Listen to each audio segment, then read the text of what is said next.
Welcome. We are here for it live once again, and it's going to be a marathon. I'm talking to a couple of different amazing people, all people that you should hear from because they're awesome. First up is the LinkedIn queen. I just made that up. But you do reign supreme on LinkedIn. Miranda Von Fricken. That is not a made up name. It is her real last name. It's my favorite last name to say. It is fun. It is so fun. That's your married name, right? It is. I chose that name. I took it on purpose. That's awesome. That's awesome. I love it. And I love that you have made it you've owned it. So it's awesome. So why don't you, first of all, thank you so much for being here. You're a super busy lady. Thanks for having me. You are too. Tell me, what are you, I know you have a 5-minute, real spiel that you tell people, about yourself. So I would love to hear from your mouth, more about you. So this elevator speech became our Zoomtro, right, over COVID. So we've had to condense it because Zoom usually gives us less time than in person. But I do everything LinkedIn. So I am a personal branding and messaging and visibility coach specializing in LinkedIn. So I help female entrepreneurs, small organizations, nonprofits just get visible, get eyeballs on their content, and connect them to the communities they're meant to connect to their ideal client, to get clients that pay them to do things, to grow their business and their community on the LinkedIn platform. So if you are on LinkedIn or know you should be on LinkedIn, but not sure what you're doing, I can train you, I can coach you, and I do lots of speaking opportunities and stuff. So LinkedIn is my jam. My passion is personal, professional development, as well as self-leadership. So I do everything on LinkedIn. Awesome. I don't know if you remember this, but the first time that we ever connected and met in person, this was before COVID. We met downstairs when we had the cafe, and we really connected over being both largely obsessed with Disney World. Well, the funniest thing, I think I was just going to Disney when we met. My husband is actually the one who's obsessed with all things Disney. I am just the supportive wife, and I have kids, so I'll bring the kids, of course. But I do love a good ride or two, and they have adult beverages at Disney, so I fully support that. I always say it's when I go to Disney World, I don't see all the lines of screaming children and any of that sort of stuff. I do see the magic. I see the customer service is unparalleled, and that's the kind of stuff that I eat up. I just love that part of it, and just I love how clean it is. The cleanliness of LinkedIn. Talk about excellence, right? Or LinkedIn. Oh my God, see, I'm obsessed. Of Disney, the excellence that they have in just maintaining it's essentially their brand, right, for being clean and organized. But yeah, same thing, walking down the streets, you never see garbage, you always see people smiling, and it's okay. Yeah. No, nothing like this, all these boxes that I have behind me are this show is not sponsored by Article, but I'm going to put it out there in the universe. But our new space across the street is not quite done and not quite ready for new shiny furniture, so we're storing it here. And then eventually everyone will help me put together the furniture. Yay. So the one thing that I also have told people, I'm always talking about you and how awesome you are on LinkedIn, how you consistently show up. And I think that's one of the things that, people do struggle with LinkedIn, and what's okay to post on LinkedIn and what's not okay to post on LinkedIn. And you share it all there. I mean, you don't even, I remember at that first time that I met you, this is forever, it seems like years, decades ago. You were saying how LinkedIn is the first place that I go to post anything, to share anything. And so for other people, it might be Facebook, it might be Instagram.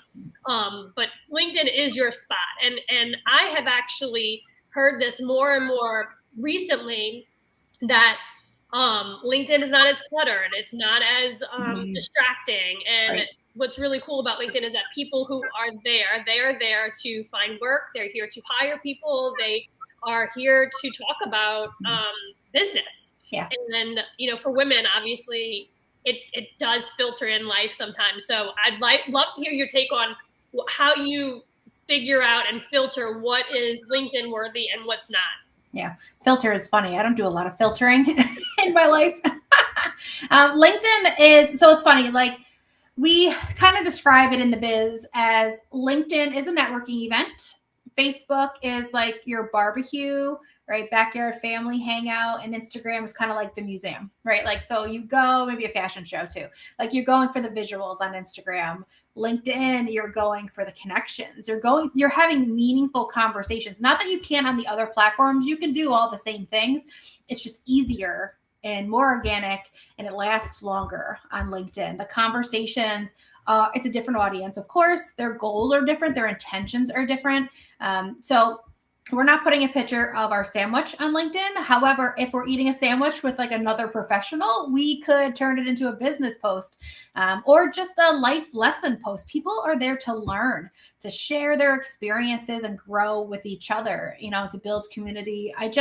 I'm such a fan of the community and how they show up on LinkedIn, right? The local community, as well as, I have friends internationally all over the world that I've met on LinkedIn. It's crazy, especially over the pandemic, right? Everybody got on LinkedIn. But to be able to, celebrate 1 minute and then talk about being depressed the next, like there's definitely a place for these conversations on LinkedIn. You'll get the crazies who come up and tell you this is not Facebook. And it's like, beat it, like then go away. Don't look at it then. But the other day I put a poll up about who takes naps in the middle of the day. And people are like loving the conversation about naps, because do we have to fuel ourselves midday instead of a coffee? Maybe take a walk or take a nap. And that has to do with life, our health, our energy, which of course helps us in our business. So those kind of conversations are breaking up the salesy conversations that you often see on LinkedIn now too. Yeah. I know that I get a lot of cold emails, like just randos who are like, you need this, service. Yeah. And I don't know. I feel like I'm willing to put up with that to be able to connect with other people in the community and stuff. So, but there was something else that popped in my head about connecting with people on LinkedIn and how there were just so many more folks on LinkedIn during COVID. Oh, and did you see the last, viral thing was like the CEO crying. Yes, that poor guy. He laid off all of, I didn't even read into the article really, because I was just like, yeah. Well, I saw his post. I actually saw one of my friends post something that like was alluding to his post, and I was like, what is she talking about? Then I scrolled down and I saw his post, and I went to one of his webinars a year ago and I had a hard time with it, so I left it early. But it was just done in poor taste. I say that poor guy because he got blasted. However, it probably wasn't malicious. Things can be taken out of context on LinkedIn. However, if there was a picture of a woman crying, would we have done the same thing, right? Like, would we have acted the same way? Or would we have, I don't know, blasted her or celebrated her? So, I'm all about, men being emotional, right? Like that makes them human. But I think it's the way he did it. Like, don't show yourself crying. Like, talk about it being hard, but also help your employees, which he eventually did. But you got to wonder if it was after the fact or did or I feel like I've seen that a lot of times, like on Instagram too, because that's where I am usually more active on Instagram, and I just feel like I've seen that before, where I'm like, oh, here's the crying post. Okay, now we're going to see how we overcame the crying, and and I'm big on celebrating the highs and the lows and sharing it all. But then it does start to feel like a little scripted and a little robotic. Yeah. And I don't know. I'm kind of convinced that he had that all planned out. I don't think it backfired. Did you see that? So there's a gentleman called Corporate Bro. He's one of my favorite people to watch, and him and Corporate Natalie are pretty fun on Instagram. They did a parody of him like 2 seconds later. I was like, how did you get this together so fast? But it was like staging it and squirting himself to make it look real. Like, it's hilarious. And I'm like, oh my gosh, this guy's a meme now. Like, he probably was heartbroken. He's a small company and he had to let go of his people, and they probably have dinners together and family barbecues. And now you just said, I have no money for you. But it's like, oh man, like, yeah, and like I've been through that, like I closed the paint and sip studio in Latham, after 5 years. I had 2 babies and I was just like overwhelmed, and I knew I wasn't going to be able to keep it up. And I had to let go of all of my employees there. It is a really difficult thing to do. And then I did it at the end of last year, in the fall of last year in Schenectady. to let my baristas go. But it is truly hard. You feel like you failed. You feel like you disappointed people. And when you are an entrepreneur, you are responsible for other people's livelihoods and you're paying them. And so when you do have to make those decisions, for me, it's got to be, I did everything I could have done to steady the ship and continue forging ahead. But it's also, it can go both ways, right? If you don't make that hard decision and have those hard conversations when the time is, when it's necessary, then you're like, upended and you're, upside down and it's even worse. So, it is really difficult. And it was a little cringy, but I think, you know what it is? I think we had a hard time, not so much with him crying. I think we appreciate the fact that he got emotional. It means he's human. I think it was the showcasing of his emotions. That was the problem, right? So that's the difference with when you're going to inspire or educate somebody. It's almost like you got to take them through the crying to the end, right? So if he had helped his people get jobs, mentioned the crying, but also mentioned how this is how he's helping his people in the process, like how to be a better CEO, it would have been more powerful. He probably wouldn't have got as many eyeballs, to be honest. He would not have had the reach he did, but controversy sells on all the social sites. So either he's super smart, and I don't know if anybody's going to pay him now for his services. Or work for him, maybe. Yeah. Although those kids said that the gentleman said he was great to work for. So, I mean, it probably just was a bad decision in the time. But anyway. Maybe he doesn't have someone in his corner helping him with communication, like, I don't know. I always talk about how, like, Baker, PR, and Eliza, they've been around since we first started Palette. And I really do make sure that they see what I'm putting out there. Yes, I'll prove it first. I mean, there's been situations where I went rogue. Like, I can remember when we were announcing Schenectady on a Here For It Live, it was me. I can't remember who I was talking to. I don't know if it was Marcella or whatever. This is, obviously before COVID. Yeah. And I announced it, and Eliza called me. She's like, you can't say these things. Like, people are watching. And, we have, we're doing our side of the work, so like, don't. So it's important to have people in your corner and looking out for you and making sure that, there's consistency. Yeah, absolutely. So I would highly recommend posting, your journey, especially on your personal page, right? Posting your journey on LinkedIn, your professional journey, a little bit of your personal journey. When my brother passed away in 2018, I posted about it. It was after the fact, maybe a month or so later when people are like, where have you been? But I posted about, my brother passing and then 2 weeks later getting laid off from my company. And shocking. I know. And it was like, holy crap. Like what? Like, I'm not going to hide that, because that's like, talk about something you got to come get over, months had passed and I can get bitter or I can get better. And that was like the whole premise of the post. And, not about him passing per se. It was more about like the corporate side of, letting people go. But I didn't post a picture of me crying. I posted a picture of me like hacking away at my computer, like getting to work, getting better and growing and reading books and all that stuff. And it was like, I've been through some shit too. Here's how we can get out of it. And I posted 2 days ago a live about, getting out of the season of suck, right? Some of us, like, I have a lot of ups and downs in business and in life. And that post I did about taking a nap wasn't just because I was fueling myself because I needed a nap. Like, I was escaping my emotions in the moment. And so I went live because I felt like I wasn't transparent enough. It wasn't just about a cute nap. It was about like the emotions of being an entrepreneur and how niching down is making me feel like I'm boxing away the cool parts of me, So I talked about it live on LinkedIn, and each post is, getting different type of attention because, I just had a 45-minute call with a woman in Texas who was like, thank you so much for taking that to the next level and validating how I too like to escape, but, like, it's something we can't do forever. And I'm like, yeah, absolutely. So I think there's a lot of good to be done on the platform, on all platforms, but I just favor LinkedIn because that's my jam.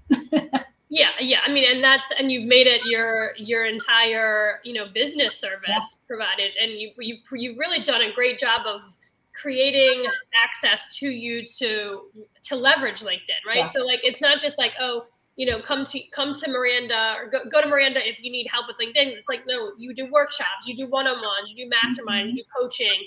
I know that I've definitely shared, some people over to your way when they're in the thick of it. They're like, oh my God, I haven't done my resume in 10 years. And I'm thinking, everyone's talking about shaking things up and moving on or moving over or whatever. So you do that also, and I know that. So resumes I don't do anymore. That's like an emergency situation only. So no, resumes are not my jam. I've actually pushed resumes to another friend of mine who is big into resumes. But the LinkedIn piece is just as important because, I mean, essentially your experience section is kind of like your resume. So you could take what I do for you on LinkedIn and turn it into your resume. But anything where you're trying to elevate your career and you need visibility, resume is part of it. LinkedIn's a part of it, but I do have somebody I partner with for resumes. But LinkedIn, okay, well, that's good to know because then I'll stop sending people your way. I'll tell you who it is, so you can send it to her. Okay, cool. So, tell us, you are also the LinkedIn Local lady. Mm-hmm. I am. So LinkedIn Local was an international movement that started in Australia in 2017. And it was this woman who went to a local, I'll say Panera, but I know it wasn't Panera, but you get the idea, and said, hey, I'm going to be at this Panera at 6:00 tonight. If anyone wants to join me, let's get to know each other behind the profiles. Put a hashtag on it, LinkedIn Local, and it took off. Like 12 people showed up, and it was just every people that saw that she posted about was like, oh, we want to do a LinkedIn Local. She became the LinkedIn Local lady nationally or internationally. And us in different areas got to kind of like take the local version of it. So, I connected with her. Somebody made an introduction and I said, anybody in New York doing this? Because I'm bringing it here because I love networking. And she's like, nope, it's all you girls. So LinkedIn Local Albany was born in 2018. And that's actually what kind of brought me back to life after my brother passing and the layoff. We had almost 100 people show up to the event. We played basketball. We had an amazing panel, 8 tons of food. The next one we had a pallet, and we had 2 more. And then the last one was at Pallet, Schenectady, and we had a comedian open it up. So it's a networking event, but like, don't bring your business cards. Don't sell me your widget. Let's just get to know each other behind the profiles. Like, I can go to your profile and read who you are, who you do it for, and all that stuff, like your bio. I want to know your heart. And I know that sounds a little silly, going to a networking event and sharing who you are, but I want to get to know you. And that's how we really do business, right? That's how you make true connections, is getting to know the human side of you.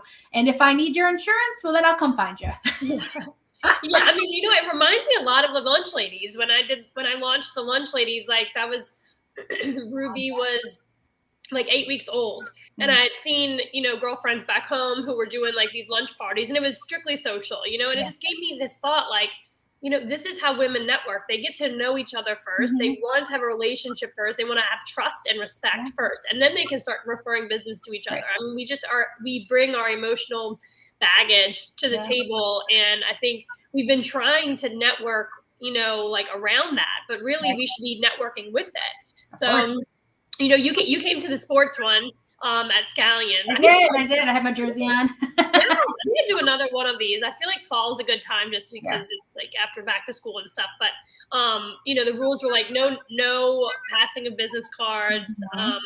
You had to dress up according to theme. Yes. Obviously got to bring the fun. And no mean girls allowed. And it's so cool because then no mean girls show up. Yeah, you had the signature drink. I don't remember what it was, but it was so good. And you had a woman there that didn't drink adult beverages, and I was like, "I'll take that from you, thank you." It was so good. Yes, you have to. It's the same with paint and sip, right? Like, if we were just doing a paint class, it wouldn't be as successful. But it's paint and sip, and it helps people just like that liquid encouragement to put themselves out there.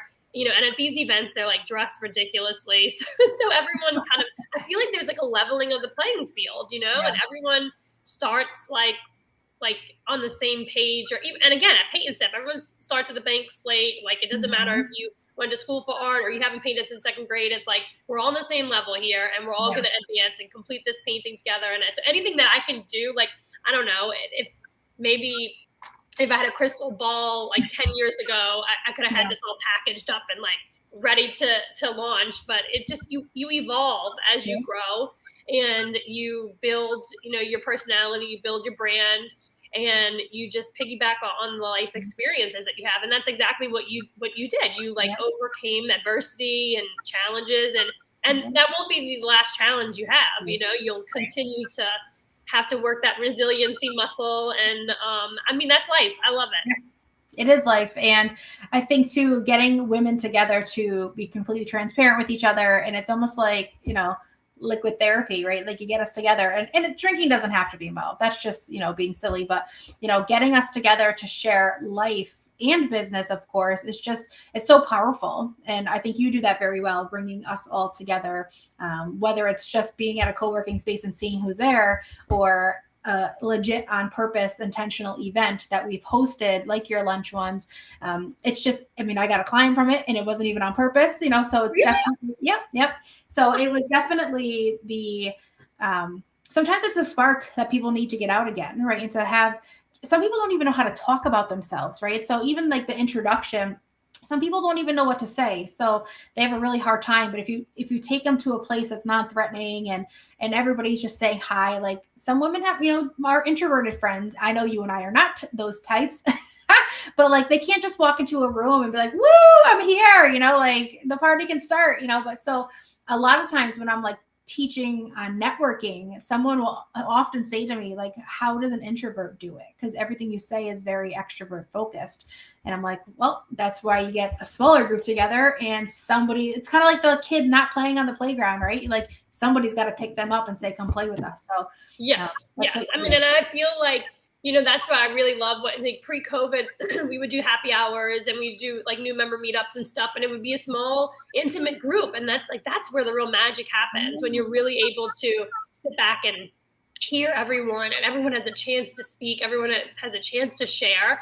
And, I really don't like having expectations on it. It's not going to be all hyped up like, oh, everyone's going to leave with like something, but it's like, it's magical. It really is woo-woo and magical what happens when you put everyone together with, just the core of it is that, there's no judgment. You leave the negative self-talk at the door. You come as you are, and acknowledge that you have something to share, and you have something that's inside of you that needs to be, shared with the rest of us, excuse me, so we can support each other. And I think, the number one way I believe that women can support each other is to show up.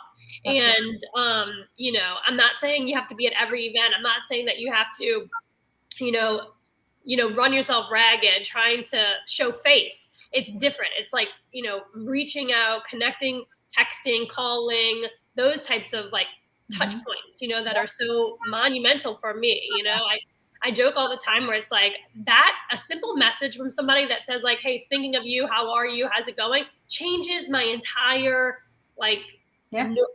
brain matter.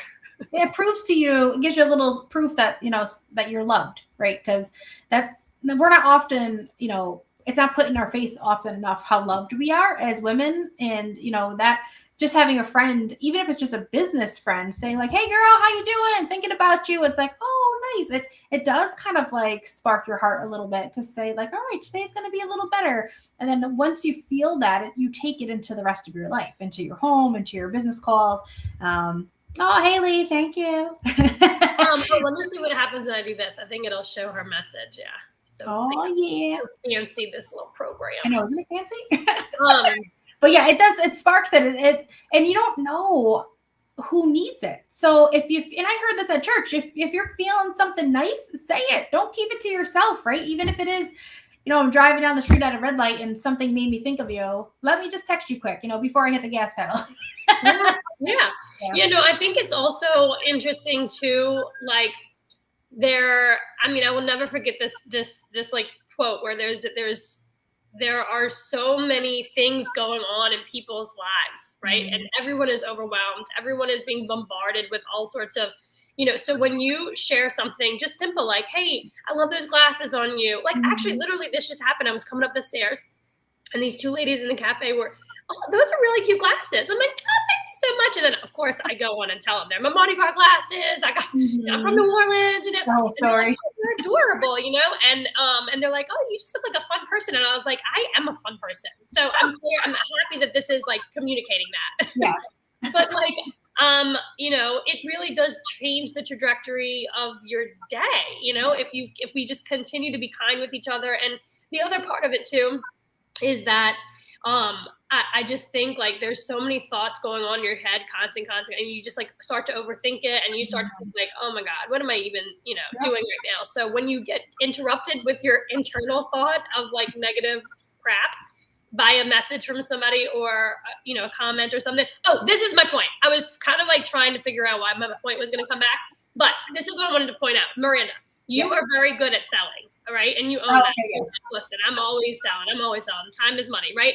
What's really great about when you are being super thoughtful and kind to others all the time, they, I used to think, and maybe help me pull this thought together because it's like all over the place, but I used to think when people were being nice to me or telling me a compliment or saying "atta girl," that they wanted something from me. Right. Like it was directly correlated to like, oh, what does this person want from me now? They're going to ask me a favor. And, so I started to really practice like just being nice. There's no ask. There's no ask after it. I want nothing from you. I just want to share that I love those glasses. I want to share that I see you working hard and you're doing a great job, or I'm going to this event and I would love to be in your company, whatever it is. And there's no ask afterwards. It doesn't have to one doesn't have to connect to the other. And I find that you do end up doing more business that way. Yeah, absolutely. I can't tell you how many times I've just done these coffee chats that we do on LinkedIn, and you have no expectations of business coming from it. And then 20 minutes later, we've done all the personal stuff. Maybe my kid has popped in and said hello, and you want to all right, so what do you do? Tell me about your business, because you like the person. Now the business conversation starts and they're like, I could use that. And I'm like, oh, well, you know where to find me. Like literally my sales coach would be like, what? That's what you say to them? You know where to find me? And I'm like, yeah, because I don't do a hard sell. I don't have contracts. Like my lawyer would kill me too. Like I want to help you. I want to serve you. You're going to give me the money for doing it. Like it's just that simple. And if you don't need me, awesome. Right. Like it's still selling, right? I'm still going to get a client.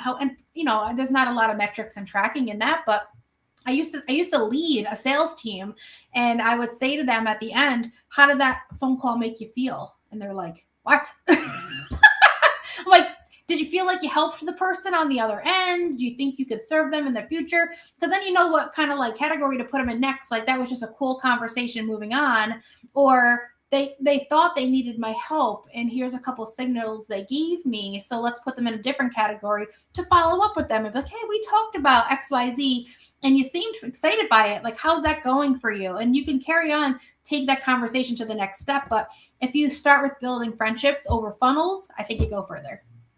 Yes. Oh, Brenda Saucy's. Hey, Brenda. So you see the comments on your side. That's really good. I do. Do you see them? Yes. Okay, good. Yeah. Fancy. Hey, girl. I think maybe that's your next, that could be if you ever have any ideas on workshops or courses, I'm your girl. I got endless thoughts for you. I mean, because I think again, growing up, selling sleazy, but it's I do that DM training, right? That's essentially what it's all about. I did a free DM training on my LinkedIn Awesomeness page, and it was literally about 5 mistakes we're making. But the one before that was all about how to find opportunities to DM people that you may want to do business with, but let's focus on a different intention for the conversation, because I too get all those slit.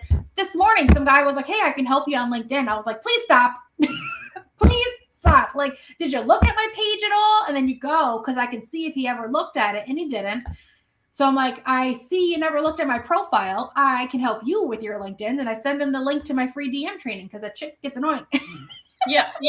I mean, it is endless. It's I'm like, I don't even know where these people come from. They must search. I don't know. I mean, automation. So automation is running rampant. And I think if we try to automate our relationships, you don't go as far, right? Let's be honest. And that's what we're doing on LinkedIn. We're building relationships. And of course, they may turn into clients, but let's build a relationship first. Let's engage in the conversations. Let's tag people who should join the conversation, like Brenda, Lee. If you're loving this conversation, tag a friend, right? Invite them to the conversation, and we'll continue it after in the comments. And I often say, content strategy is awesome, which is hilarious because I manage content on LinkedIn. But the better strategy is having a comment strategy. How often are you going to engage and join the conversation versus starting your own one to get attention? Let's just join somebody else's conversation. Oh, hey, Chris. Yeah, friendships over funnels, man. Quote that crap. Put a hashtag. You know Chris? Of course you know Chris. Chris got me my job at Commerce Hub. Yeah, absolutely. We used to work in agencies together. Absolutely. So, yeah. So I just think you don't go I'm thinking like I'm going to invite this guy to dinner and meet my family, think of it as like we're just going to build a relationship, right? So that's really how sales starts. And then that's where the long-term relationship sales happens. That's where customer loyalty comes in, and because they know you. Like no one's doing LinkedIn with someone else because they're used to me, my energy, my vibe, that kind of thing. So I just think if you go into it not thinking how can I get this person's money, it's a different conversation and it's so much easier. And so this is like another, like, I shifted my focus. I can remember like early on as an entrepreneur, I was like so money hungry. I was like always focused on money. I got to pay the bills. I'm going to do this. I mean, I love money, right? I keep $10,000 on my desk. This is fake money, by the way. Don't get excited.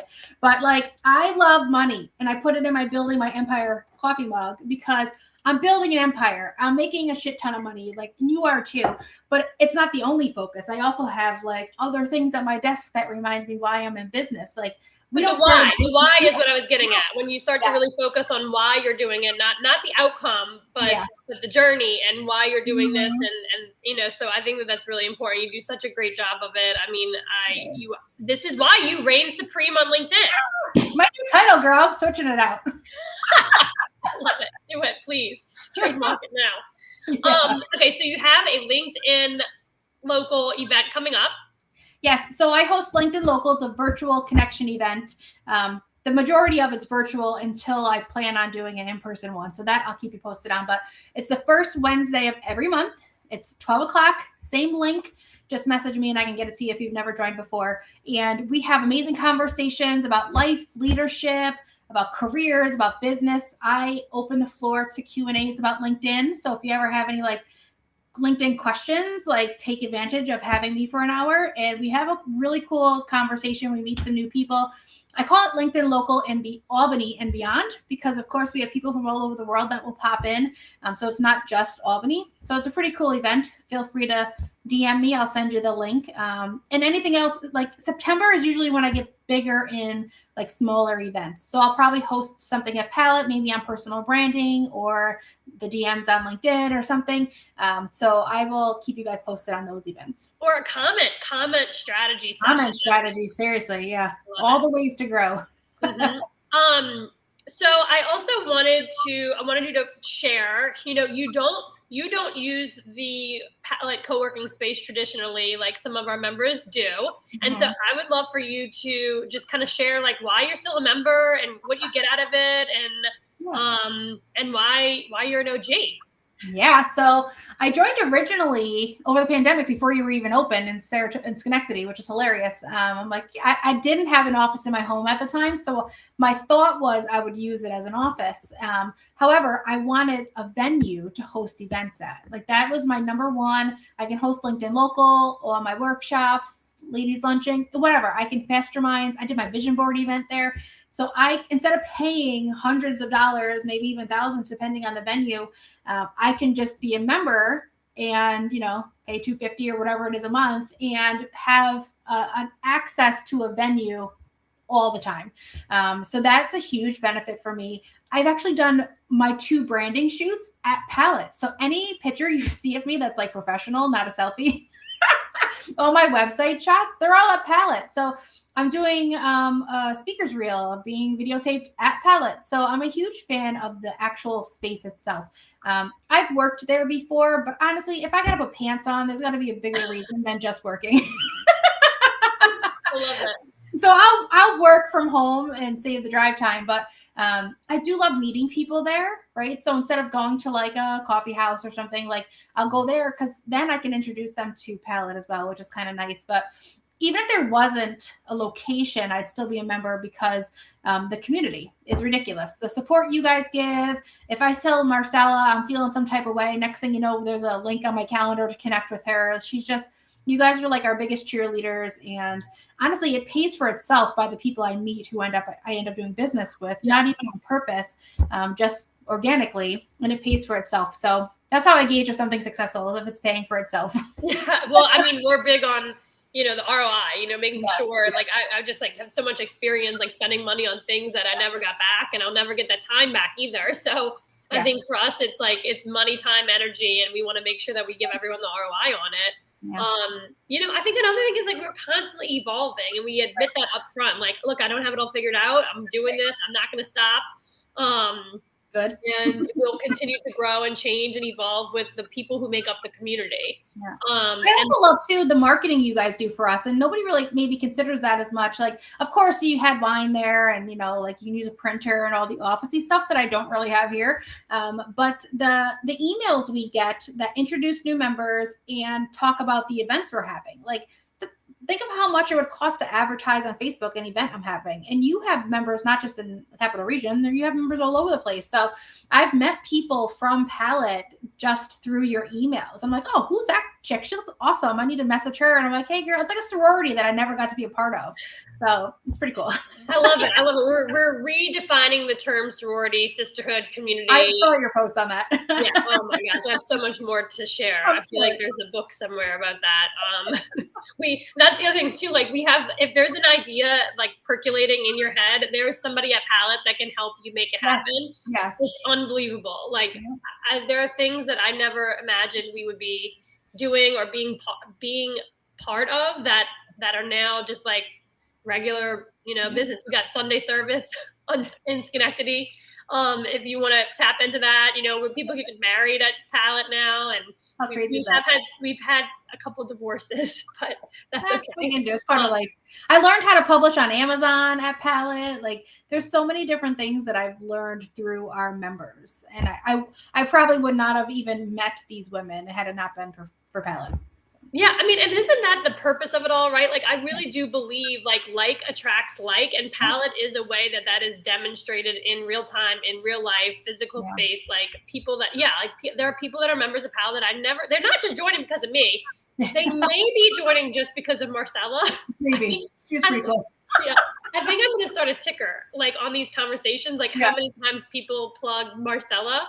Honestly, I joined because of Stacy. To be honest, like in Georgia, like I had conversations with Stacy, but she was in my mastermind when you were launching Saratoga. And I was like, what are you doing? You're going to give her money to redo a building? I don't get it. Like, it was so funny, this conversation we had. And now I'm doing it for Schenectady. It was pretty funny. I was like, yep, I get it. Like, once people understand the magic, actually, you know what? They have to feel it. It can't just be like somebody told me about it. I saw the excitement from Stacy, and then I met you, and then I was in Saratoga, and I'm like, yeah, I get it. Like, you do have to experience it for yourself.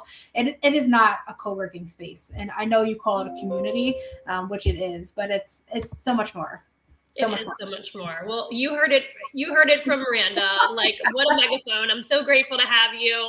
Quote me. I can't wait to see you in person. Are you coming on Friday to the track day? No, I was going to, but I have a run through for a client speaking thing I'm doing. They wanted to run through it in person. I was like, wait, what? Okay, yeah, because you're getting paid to speak. That's what's happening. All the thousands, yeah, all the thousands. Pretty big deal. This is a big speaking event, so they want to run through it. They can run through it. Yeah, we're gonna run through it because you're gonna pay me the money, and so yes. Yeah. Amazing. Yep. I always just love talking to you. And when we do have our physical studio set, we're going to have to redo this because there's so much more wisdom and experiences you have to share with us. Thank you so much. And good luck on your run through. We didn't even have that. It's going to be great. I love it. I'm awesome at this stuff. I'm very confident on stage. It's key. You have to be confident on stage, right? If you're going to be on stage, confidence is one box you kind of have to check. Yeah, you can't get stage fright on this kind of stage. I love it. Well, thank you so much. Anybody who wants to connect with Miranda Von Fricken, she's the most accessible and kind personality on LinkedIn. Message her. She will love you. She will help you. And also have a visit on paletecommunity.com if you want to learn more about what we're doing here. And until next time, which happens to be in like 15 minutes.